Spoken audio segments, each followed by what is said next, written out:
Okay, just checking if everyone there can hear me. Just type something in.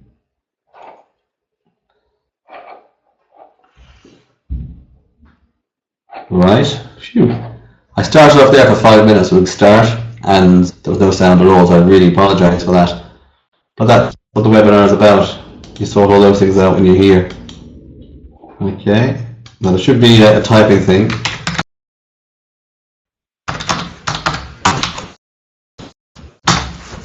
I've just typed into there myself. Okay, there's about 30 people there. So if you can't hear me, your sound isn't working. Alright, okay, they're all coming back. Very good. Phew, worked out good. 1, 2, 3, 4, yeah.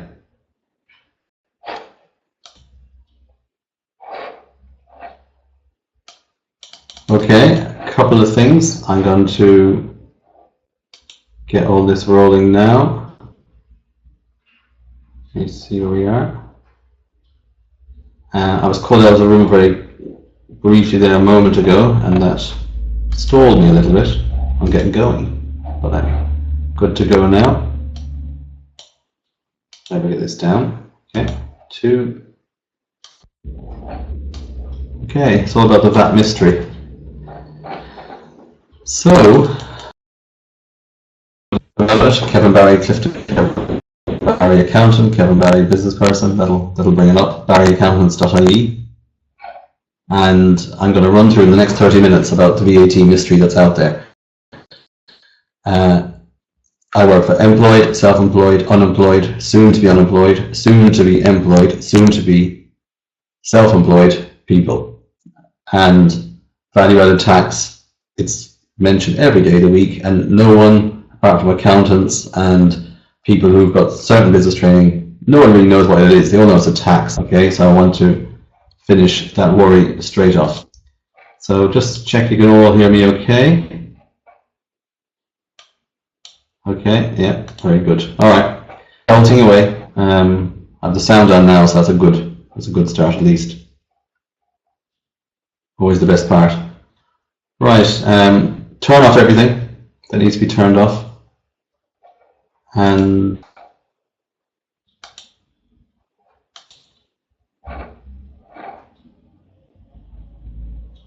okay, can you hear me? 1, 2.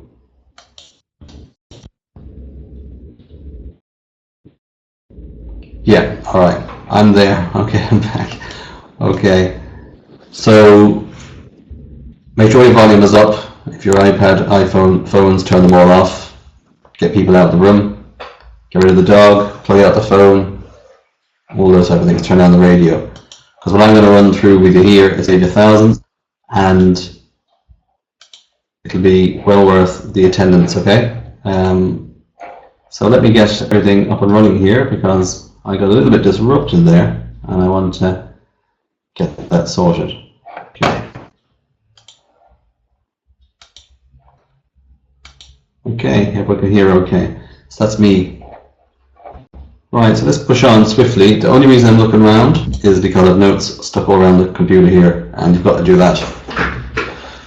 Shocking statistic. Did you know that the poor pay twice as much as the rich? Shocking, isn't it? That comes from the ESRI. People who are in employment or plenty of money and can meet their bills and even save a few quid. The story there is that they pay half as much VAT proportionally in their income as the poor people. They pay 15% of their income goes in VAT, whereas people who are struggling pay twice as much out. And a lot of that is knowledge, okay? That's all it is. And that's why one crowd are in one gang and one are in the other. So I'll make you 3 promises. You're going to learn on this, right, what VAT is. No one knows what VAT is. They know what the term means, value added tax. What does that mean? And that's all they know, okay? You know, you've got to pay things, pay money. The VAT man is feared. And but I'm going to show you how that mystery works and how you can minimize the problem. You'll know when to claim VAT and when not to claim VAT. This is the biggest issue, and if you do that right, you've got no worries. And then the last thing is, I'm going to make sure that you'll be able to do it in such a way that you won't be liable to being accused of doing it wrong and leaving yourself open to accusations from the VAT man, where he can hit you with interest and penalties and take even more money off you and move from that 7% into that 15%. You want to be down in the 7% bunch, where you're keeping everything right and you're not overdoing it as regards paying too much. I've been a professional accountant for 20 years, and my experience is most people overpay their taxes because they don't know how to do it right, or their accountant isn't able to train them right. So if you stay to the end, you're going to get this bonus. All right, I have a record of everyone who's on, and if you stay to the end, I'll be emailing you this VAT Saver cheat sheet. Now what that is, it's ways to claim back and justify claiming back more VAT than you normally would. All right, and it's legitimate, and it's just a matter of knowing the rules. Stay for it. Okay. Feel free to type any questions. I'll check on them in a while. I have a chat box here, which I can see but you can't see, and I'll answer the questions online or live here right now. Live. Right, the three things. The VAT Mystery Explained. VAT, value-added tax, still means nothing. It's a European tax. Still means nothing. In America they call it sales tax. Still means nothing. Okay, so I'm going to explain how it works with one simple example. Okay, and the one example is based on a retail dress shop, a lady who buys dresses, and every situation is different, but the principle of what I'm going to show you stands for every business. Okay, so but we'll deal with the first part anyway. What is value added? Okay, value added. Okay, so if you buy a tire and you sell it for, you buy it for €10, you sell it for 20, you haven't done anything, you just charge more. Okay, but there's a value that you've made there, so that's the value added. With the dress, it'll be the same principle. Okay, small bit of jargon. I'm not going to stick around on this one for too long, or for long at all. There's different VAT rates. Don't worry about this. Okay, you can see them there. E means exempt. It's not the same as zero, but effectively it's zero. There's no charge. So the VAT makes things dearer, makes things more expensive. You don't make money on the VAT man, all right? But there's different rates out there. At the end of the day, it doesn't really mean anything, okay? But just be aware there's different rates.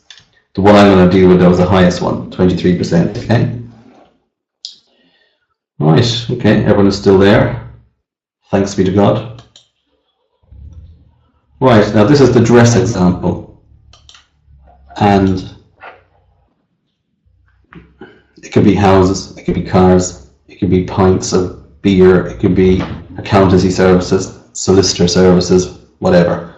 Okay, but I'm going to deal with dresses. This will hopefully nail it for you. And if it doesn't, chat it up there with any questions, alright? But effectively, if you're the shop in Dublin's High Street, London's High Street, and you're selling dresses, and let's just say it's the best dress shop in Ireland, and right today people walked in the door and they bought all the dresses that were there, and you sold them for €100,000, and just before you hand over the dresses and just before you take the money, the VAT man, he looks over at you and says, you forgot about me, I'm the VAT man. He says, oh, you know what, I did forget about you. What do I need to do? He says, add 23% to those dresses and charge them extra. So, so you add 23%, which is obviously 23,000. So the 100,000 dresses go to 123,000. You get in that money. Okay? So the VAT man is there with his hand out. Okay, that's the first thing. He wants that money. That's the VAT thing.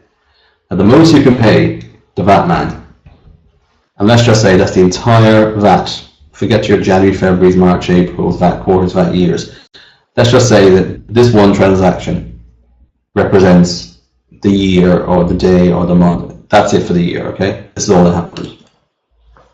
He says, give me the 23,000. He's just about to hand it over. Just about. When your accountant shouts, hang on a second. Okay, before you give him that 23,000 that you've collected, have you paid any VAT already to him? So you think, God, now that you say it, I bought these dresses off somebody else. All right. And when you bought these dresses for a cheaper price, because you are in the business of making money, you bought them for 50,000. Okay? So I bought in the dresses for 50,000 and I sold them for 100,000, so that's my profit, and then I pay myself out of that and the staff. But when I bought them in for 50,000, the person who sold them to me charged me VAT at the same rate of 23%, so that was 11,500, okay? And so when I paid over the 11,500, the person who I give that to will have given that to the VAT man. Now all I owe my VAT man, the guy waiting right beside me, is the VAT I've collected. So I've got 23,000, but I'm able to show a receipt that says, well, you see this, before I sold them, I actually paid 11,500 of VAT to another guy, and this VAT is part of what I've given you. So you've already got 11,500 off me, so I give it to Benjamin, and Benjamin paid over to you, Mr. Vatman. So what I owe you is the difference between the 23,000 I got in, and I have a receipt for 11,500 of VAT I've already paid. Now, we're presuming Benjamin paid to the VAT man, but you must presume that because that's the way the system works, and it works pretty well. So what do I owe then? I owe the difference. I've got in 23,000, I've already paid 11,500, and the VAT man, I say, you know what, you're getting the difference between what I've collected and what I've already paid. And the VAT man is happy with that, because that's how the VAT works. The most you'll pay is what you collect, less what you've already paid. Okay? Now, you might have paid some by direct debit, you might have paid some other types of bills, and that's what I'm coming to now, which is a major point here. Okay? The thing is, that was only on the purchase and sale of the dresses, buy and sell. But there's VAT on many other items, like services, the repairman, the accountant, the solicitor, the alarm guy. Okay, that's some examples. The bin man. There's other items you buy, like electricity. There's VAT on that, telephone, and so on. So you add up all this VAT, and he only gets the difference between what you've collected and what you've already paid. All right, that's it. That's how the VAT system works. The most you'll ever pay him is what you collected. So we collected 23,000. If we've paid no other VAT anywhere, we'll give him the 23,000. If we have paid VAT elsewhere, we'll give him the difference between what we've got in here and what we've already paid. That's how it works. Value added. As prices go up, the VAT man gets more. I hope that now you might need to sleep on that one, but just remember that the most VAT you'll pay is what you've collected. So you collected it. Alright, that's point number one. Point number two. What can I, and this is the main purpose, what can I claim VAT on and what can I not? Alright, this leads to an awful lot of heartache. Couple of items. I'm not going to put up a slide about this. I want you to write this one down. You can only claim, you must have an invoice or receipt. Do you remember I went back to the dress example and said I showed him the invoice? If you don't have an invoice or receipt showing that you were charged and have paid the VAT, okay, you can't use that to reduce what you pay the VAT man. You must have invoices. No invoice, no reduction in what you're going to pay over. So I'll give you an example, right? Say you paid an accountant €1,000 and there was 200 euros of that in on that. You paid me, okay, that's fine, and you've lost the receipt. There's no point telling the VAT man, well, I paid him, but I don't have the paperwork. Those days are gone. Okay, he'll say, I don't care if you don't have the paperwork, get it, or I want you, I'm going to ignore the fact you paid him.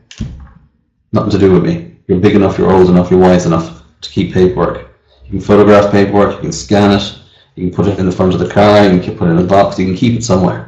But don't be telling me you lost it, the dog ate your homework, okay? So, no invoice, no, you can't claim it back, right? You must keep all the paperwork. Even if you think you don't need it, keep it. You can decide again if you need it or not, okay? Now, and the second thing is, you only can claim back VAT on business items, okay? Now, this is a major point, and this is where an awful lot of people below it, okay? They claim back VAT on everything, willy-nilly, because they think, the accountant will sort it out. There's a bit of a problem with that down the road, okay? The problem is, if you're claiming back VAT on everything, it goes into your records, you hire a really cheap accountant or bookkeeper, and they don't know what they're doing, and they don't pick up on it or fix it and charge you for fixing it. You're going to love that one. well then you're going to overpay your VAT. If you overpay your VAT, or underpay your VAT, overpay or underpay, whichever it's going to be, you leave yourself open to accusations. Come to that in a moment. So you need to get right from the start, that there's no fixing required, you have it right. So any personal items you cannot claim the VAT on.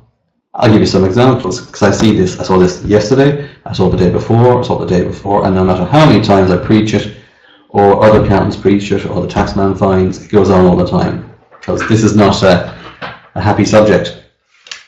Okay, coffees, teas, you eat out for lunch. There's VAT on all these items. People get the receipt, they claim it back. Because I ate lunch because it was a business lunch. Rubbish, you've got to eat lunch anyway. I need a coffee to work the day. Rubbish. I need to read the paper because I need to know what's going on in the world, because I'm the best publican in the world. I need to talk rubbish to my customers. Rubbish, okay? I bought a house and there's VAT in it and I'm entitled to claim it back because I live here for part of business reasons. Rubbish, okay? Insurance. I need insurance. I must claim back the VAT on that. It's rubbish. And the second thing is there is no VAT on insurance. So there's VAT on a number of items. I'm going to just read them out. But if it's to do with personal, I bought a TV for my bedroom because I need to know what the sports results are for tomorrow morning to tell the lads on the building site. Rubbish, okay? All these items, I bought this lovely suit because I'm so fantastic and I must look well, or this great outfit for the wedding because I'm networking at the wedding. All that is rubbish. If you buy anything for personal use, you can't claim the VAT back. You absorb it.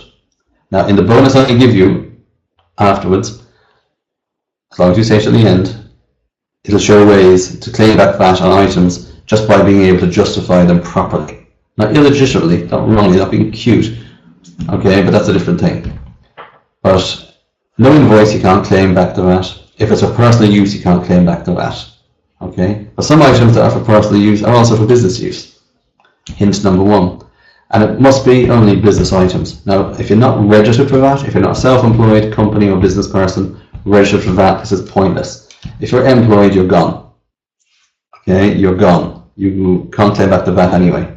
But you've no reason to. You're not in the business of charging VAT or collecting VAT, so that's why.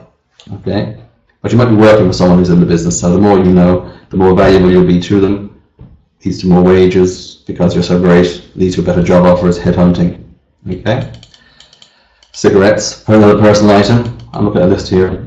Bin bags for my house. Well, I've got to put out the rubbish, otherwise I'm not able to work right tomorrow. That's rubbish. Rubbish, rubbish, rubbish, rubbish. Okay. If it's for personal use, you can't claim it. Don't claim it. Okay. That's it. If it's for business use, you can. So if you buy a car, it's a van car for business use, you can claim back the VAT. Even though there's VAT on petrol, you might use it for business, you're just not allowed to claim the VAT on petrol. Don't ask me why, not allowed. Okay. If you go to a conference, you can claim back the VAT on the accommodation. If you go to a hotel for the weekend to look out the window and drink white wine, you can't.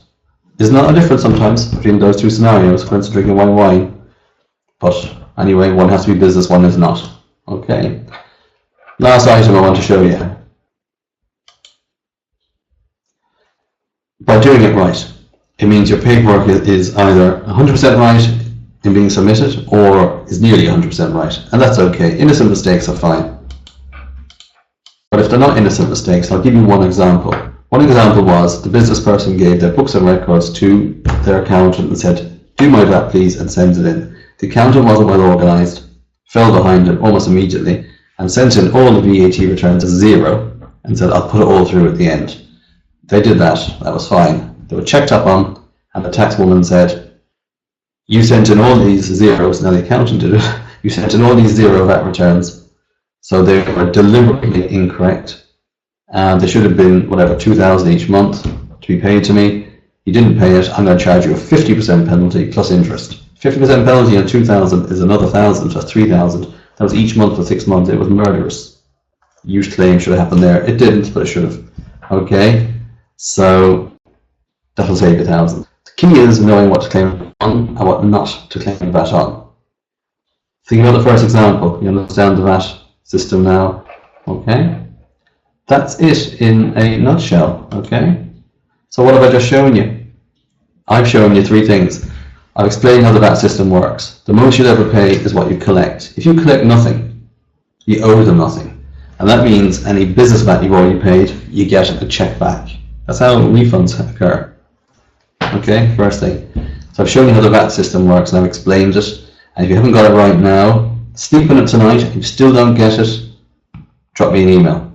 Okay. Second thing is, I've shown you what to claim VAT on and what not to claim VAT on. If you don't have an invoice, it's irrelevant. You're gone. Don't claim VAT on checks you wrote to people because you presume they're registered for VAT. Never presume. I have horror stories I'll tell you about presuming.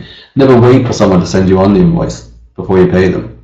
Never wait for that. Get the invoice in, email, whatever. Get it in and then pay it. Because once you pay it, you know, you're not as important sometimes to that business person to give you the paperwork, because they might pretend they're charging you VAT. That's the second thing.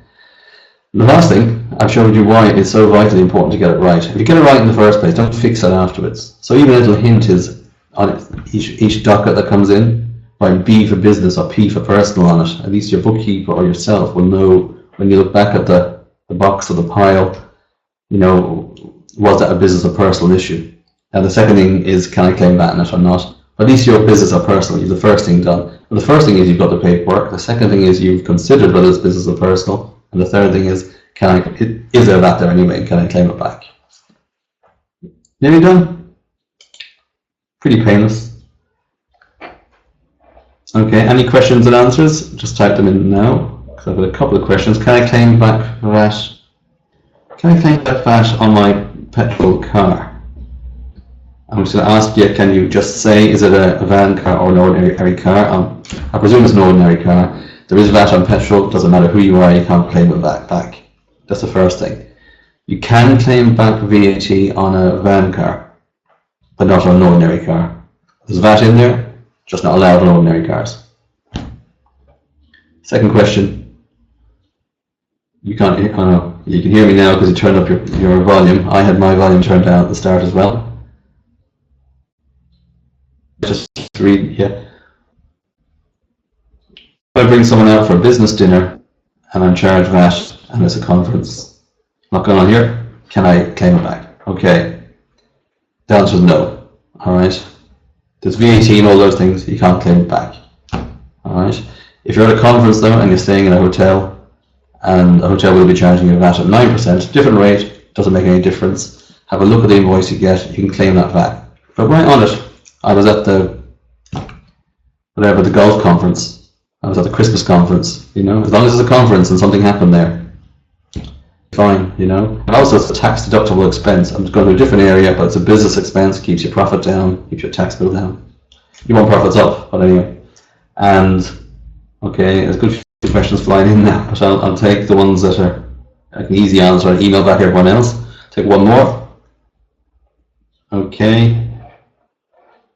How do I register for VAT? Yeah, you've got to be doing sales of over 35,750 or 37,550, or approximately 40,000 a year. Okay, if you're not doing 40,000 euros a year of sales, you don't have to register for VAT. If you are doing more than 40,000, you do have to register for VAT. That's it. Okay, it's fill out a form. Go on to revenue.ie. There's a form called a TR1. Have a look at it. Fill it out. Send it in. The main thing they'll want from you is your name, address, and bank account number. The bank account number proves that you're a real person because there's all the ID stuff is done. Okay. So I nearly forgot the webinar bonus. It's a good one, right? It's 10 slam dunker deals to pick up in your locality today. It's a cheat sheet, I call it. It's ways to justify, legitimate ways that items you might think are personal expenditure can be justified as business expenditure. Okay. What I find is most business people are never off, they never take holidays, and everything they do leads back to their business one way or another. You know, the boat repair guy goes looking at busways in Lanzarote.